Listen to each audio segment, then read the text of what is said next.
अस्सलाम वालेकुम dear students, आज हम पढ़ेंगे percentage composition. Percentage composition unit of concentration है।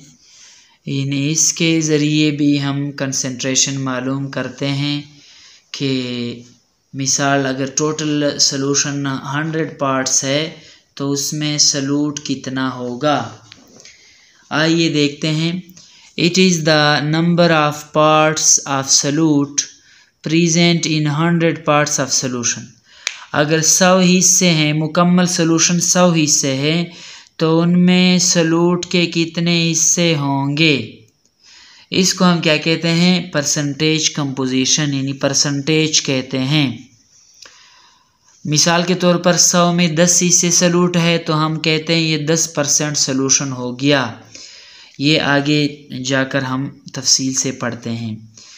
दूसरा तारीफ कुछ इस तरह भी कर सकते हैं। The fraction of a solute in a solution, solution में सॉल्यूट का हिस्सा, और साथ में मल्टीप्लाई बाई 100, साथ में 100 पर ज़रब भी हो, यानी solute by solvent, solute by solution multiply by 100, solute by solution, amount of solute by amount of solvent multiplied by 100।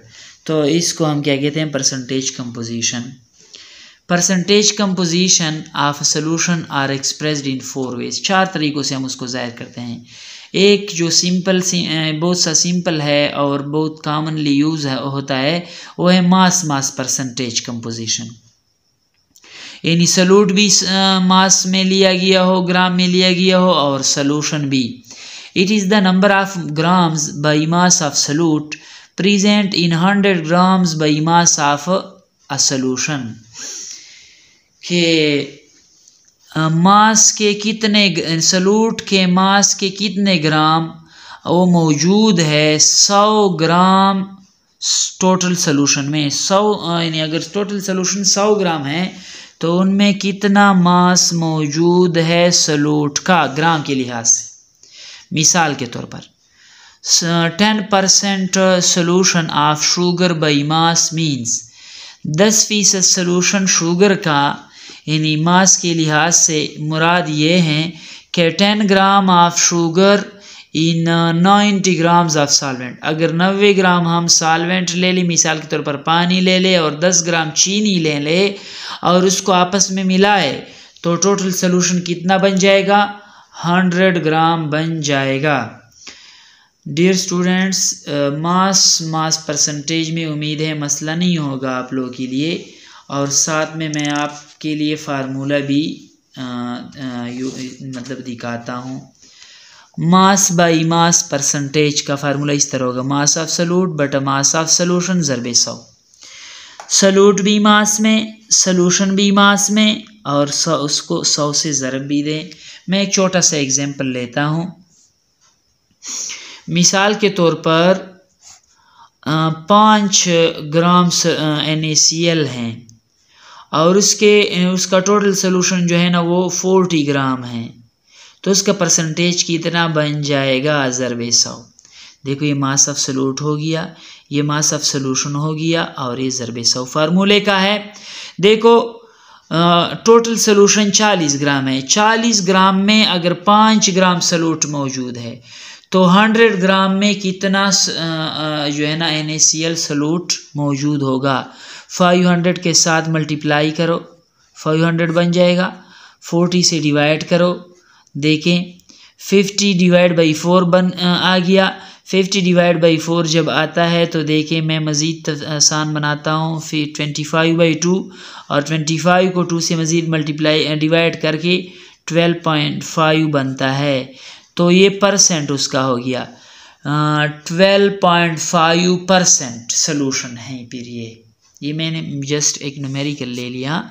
इस तरह बहुत सारे न्यूमेरिकल आप उस पर हल कर सकते हैं, लेकिन कोर्स में उसका कोई एक भी न्यूमेरिकल मौजूद नहीं है। मास by volume percentage, it is the number of grams by mass of solute present in 100 centimetre cube of solution. अगर टोटल सॉल्यूशन जो है ना वो 100 सेंटीमीटर क्यूब हो तो उनमें मास यानी कितने ग्राम मास सॉल्यूट होगा। सॉल्यूट मास में लिया है और जो है ना वॉल्यूम क्या है, सॉल्यूशन जो है ना वो वॉल्यूम में लिया गया है।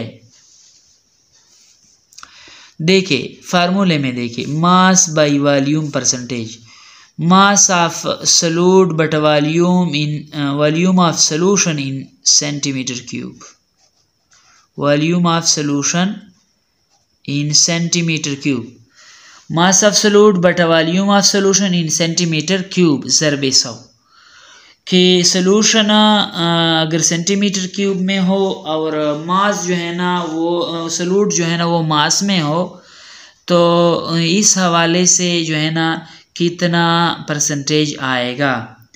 अब यहाँ पर 10% सॉल्यूशन से NaCl सॉल्यूशन से मुराद ये होगा कि 10 ग्राम NaCl हमने लिया है, सॉल्वेंट में डाला है और उसमें 100 और उसमें फिर उससे क्या बनाया है, 100 सेंटीमीटर क्यूब सॉल्यूशन बनाया है।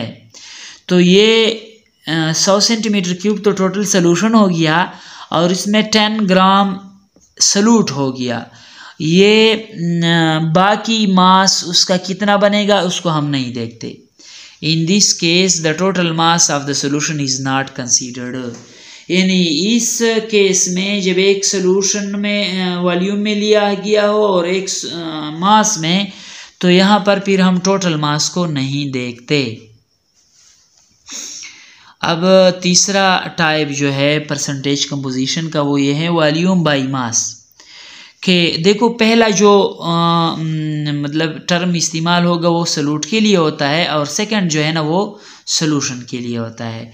अब हम सॉल्यूट जो है ना वो वॉल्यूम में लेंगे और टोटल मास जो है, टोटल सॉल्यूशन जो है ना वो हम किस में लेंगे, मास में लेंगे।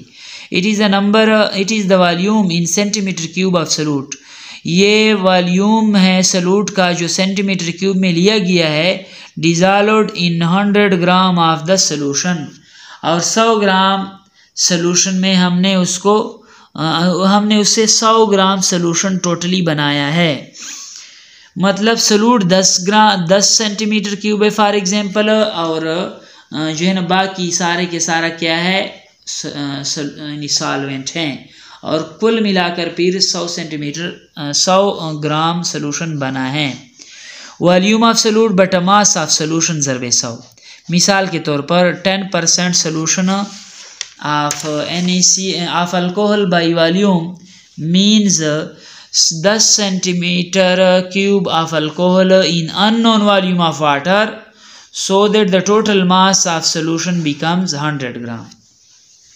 देखिए यहाँ पर वाटर जो है ना वो सॉल्वेंट है, उसको हमने ग्राम में लिया है, और अल्कोहल जो है ना वो सॉल्यूट है, वो हमने कितना लिया है, 10 सेंटीमीटर क्यूब। तो देखिए हमने 10 सेंटीमीटर क्यूब अल्कोहल ले लिया, सॉल्यूट ले लिया। अब हम उसको पानी में डालेंगे, लेकिन पानी का जो वॉल्यूम है वो अननोन है। क्यों? क्योंकि उसको तो हमने मास में लेना है, ग्राम में ज़ाहिर करना है। तो हम मतलब एनफ वाटर डालेंगे उसमें 10 सेंटीमीटर क्यूब अल्कोहल में, ताकि 100 ग्राम सॉल्यूशन उससे बन जाए। In this case total volume of solution is not considered.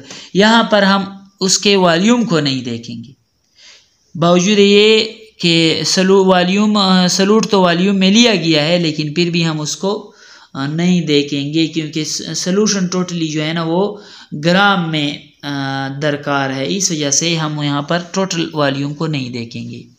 Formula मैंने यहाँ पर दोबारा लिखा है कि volume of solute in centimetre cube but mass of solution in gram ज़रबे 100 मल्टीप्लाई बाई 100। लास्ट वन है जो कि मास की तरह सिंपल है, volume by volume percentage. Volume by volume percentage का मुराद ये है कि हम सॉल्यूट को सेंटीमीटर क्यूब में अगर ले ले, यानी उसका वॉल्यूम ले ले और फिर उसको हल कर ले और उस यानी टोटल सोल्यूशन बनाएं, कितना 100 सेंटीमीटर क्यूब सोल्यूशन उससे बनाएं, तो ये क्या बन गया, वॉल्यूम बाई वॉल्यूम परसेंटेज। देखिए यानी अच्छा ये कहाँ पर इस्तेमाल होगा, ये जब सॉल्यूट भी लिक्विड हो अक्सर और बेशतर, और सॉल्वेंट भी लिक्विड हो, या चलो गैस भी हो फिर भी ठीक है। लेकिन अगर जहाँ पर सॉलिड हो यानी हम लेते हैं वहाँ पर अमूमन जो है ना उसको हम ग्राम में लेते हैं। आम तौर पर लाजमी नहीं है, हम वाटर को भी ग्राम में ले सकते हैं, लेकिन अक्सर व बेशतर मैं कह रहा हूँ कि जब दोनों लिक्विड हो तो उसके लिए हम वॉल्यूम बाई वॉल्यूम इस्तेमाल करते हैं, जब दोनों सॉलिड हो तो उसके लिए हम मास बाई मास इस्तेमाल करते हैं। लेकिन जब वॉल्यूम बाई मास या मास बाई वॉल्यूम हो तो उसको हम दो यानी एक लिक्विड और एक सॉलिड और एक लिक्विड ले सकते हैं, और ज़रूरी पीर भी नहीं है हम इनमें यानी मतलब सॉलिड का भी मास ले सकते हैं। अब ये भी मिसाल लेते हैं, 10% solution 10% of solution of alcohol by volume means, यानी 10% सोल्यूशन ऑफ अल्कोहल से मुराद ये हैं कि 10 सेंटीमीटर क्यूब सलूट यानी अल्कोहल होगा 10 सेंटीमीटर क्यूब, जो कि काफ़ी मिकदार में सॉल्वेंट में हमने उसको हल किया है, उसके साथ मिलाया है, और उसका कुल वॉल्यूम जो है ना वो 100 सेंटीमीटर क्यूब बना है। डियर स्टूडेंट, उम्मीद है कि परसेंटेज कंपोजिशन में आपके लिए कोई मसला नहीं होगा।